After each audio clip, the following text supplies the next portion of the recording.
Assalamualaikum warahmatullahi wabarakatuh. Nama saya Desiana Nusta Putri, NIM 13000001107, kelas B2. Saya akan menjelaskan tentang apa itu yang dimaksud dengan agresi. Agresi adalah perilaku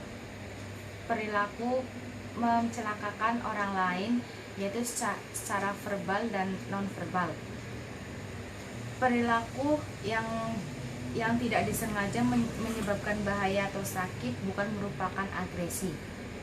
Bentuk-bentuk agresi itu ada 8. Yang pertama, agresi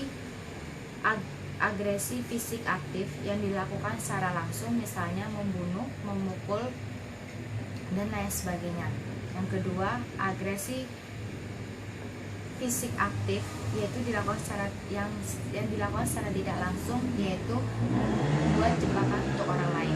Yang ketiga, perilaku agresif fisik pasif yang dilakukan secara langsung, misalnya tidak memberikan jalan kepada orang lain. Dan yang keempat, perilaku agresif fisik pasif yang dilakukan secara tidak langsung, misalnya yaitu menolak untuk melakukan sesuatu dan menolak untuk melakukan perintah yang disuruh oleh orang lain. Yang kelima, perilaku agresif verbal aktif yang dilakukan secara langsung, misalnya memaki-maki orang. Yang keenam, perilaku agresif verbal aktif yang dilakukan secara tidak langsung, misalnya menggosip atau membicarakan orang lain yang belum tentu faktanya itu benar.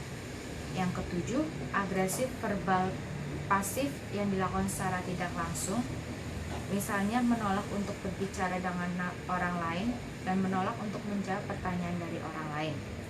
Perilaku agresif pasif yang dilakukan secara langsung, yang kedelapan, itu misalnya setuju dengan pendapat orang lain tapi tidak mau mengatakan atau menjawab pertanyaan dari orang lain. Kemudian tipe-tipe agresi. Tipe-tipe agresi itu ada 2, yaitu tipe instrumental, yaitu agresi yang dilakukan oleh organisme atau individu sebagai alat atau cara untuk mencapai tujuan tertentu. Yang kedua, agresi benci atau hostile aggression. Agresi benci adalah agresi yang dilakukan semata-mata sebagai pelampiasan keinginan untuk melukai atau menyakiti, atau agresi tanpa tujuan lain untuk menimbulkan efek kerusakan, kesakitan, atau kematian pada sasaran atau korban. Kemudian faktor-faktor yang mempengaruhi agresi, yaitu ada faktor lingkungan, yaitu agresi dapat muncul baik karena sakit yang dialami oleh fisik, juga sakit yang dirasakan hati atau psikis, yaitu karena udara yang sangat panas lebih cepat memicu kemarahan dan agresi. Selain itu, ada serangan juga yang cenderung memicu agresi karena perilaku yang diserang akan cenderung membalas. Kemudian pengaruh kelompok. Pengaruh kelompok terhadap agresi antara lain menurunkan hambatan dari kendali moral. Ketika seseorang melihat orang lain melakukan sesuatu yang dianggap menguntungkan, maka kebanyakan orang akan mengikuti tanpa harus melihat apa dan bagaimana. Kemudian pengaruh kepribadian dan kondisi fisik. Salah satu teori sifat trait menyatakan orang yang tipe kepribadiannya A bersifat kompetitif, selalu berburu-buru, ambisius dan tersinggung dan sebagainya, dan cepat menjadi agresif daripada dengan tipe kepribadian B, ambisi tidak tinggi, sudah puas dengan keadaan sekarang, dan cenderung tidak buru-buru. Kemudian faktor agresi. Faktor agresi yaitu amarah.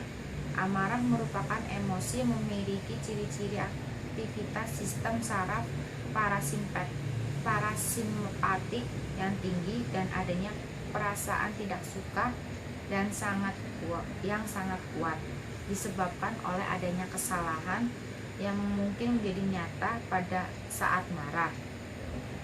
Kemudian faktor biologis. faktor biologis ada 3, yaitu gen, sistem otak, kimia darah, kemudian kesenjangan generasi.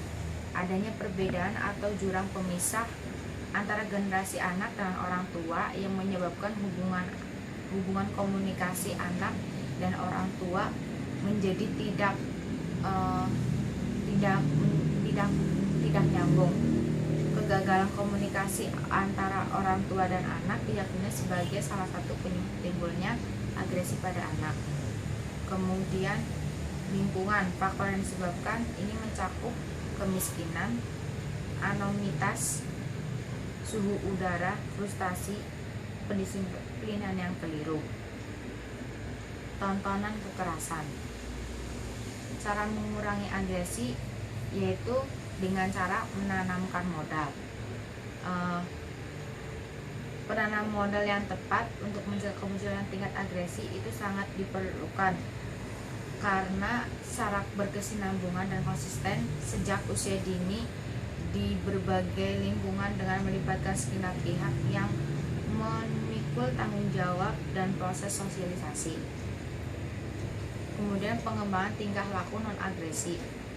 Untuk mencegah perkembangan tingkah laku non agresi diperlukan pengembangan nilai-nilai menunjuk perkembangan tingkah laku non agresi dan menghapus atau setidaknya mengurangi nilai-nilai mendorong perkembangan tingkah laku agresi, yaitu kemudian pengembangan kemampuan memberikan empati, yaitu anak sejak usia dini diberi pemahaman untuk memiliki rasa empati terhadap orang lain. Sekian yang bisa saya jelaskan tentang agresi. Bila